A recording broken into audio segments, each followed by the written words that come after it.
O Hugo Mota tem um candidato a presidente, que ele não vai declarar agora, mas chama-se Tarcísio de Freitas, que é do mesmo partido dele. Essa precipitação, eu acho que está muito conectada com a velocidade com que o julgamento do Bolsonaro está acontecendo no Supremo. Eles estão vendo que logo depois do recesso, talvez agosto, setembro, já tem uma condenação. E no momento que o Bolsonaro foi condenado, eles vão lançar a candidatura do Tarcísio, tentando fazer de uma maneira meio avassaladora, com um leque de apoio partidário do Arenão o maior possível.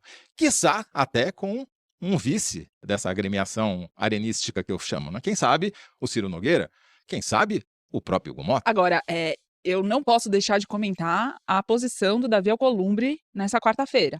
Por quê? O Davi Alcolumbre, que nas últimas situações importantes se mostrou um aliado do governo Lula, recebeu um telefonema do Hugo Mota na quarta-feira, em que o Mota fez o apelo para votar o PDL no Senado assim que passasse pela Câmara. Davi Alcolumbre consentiu, então não apenas consentiu em votar o PDL, como pôs para votar no mesmo dia, num plenário completamente esvaziado.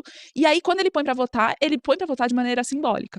O que é o voto simbólico? O voto simbólico é quando aquela clássica fala do presidente da sessão diz: quem concorda permaneça como está, quem discorda levanta o braço, se mexe, aprovado. Quer dizer, se ninguém se mexer, tá aprovado, não tinha quase ninguém lá dentro. Ele aprovou sem o voto nominal, então a gente nem sabe, não tem uma conta de quantos senadores eram favoráveis, quantos eram contrários. E depois, ao comentar essa votação, ele fala, claro que sim, é uma derrota do governo, mas é uma derrota de muitas mãos.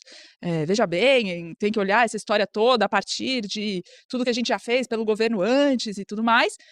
Uma semana depois de derrubar os vetos do governo em relação à conta de luz, né, e deixar o ônus para o Congresso do peso de ter aumentado para o consumidor o custo com energia. Sem contar que no mesmo dia, ele aprovou o projeto que tinha sido aprovado na Câmara, aumentando o número de deputados. Os senadores fizeram algumas emendas. No mesma noite, voltou para a Câmara aprovou e no dia seguinte de manhã, nessa quinta-feira, já foi para a sanção presidencial.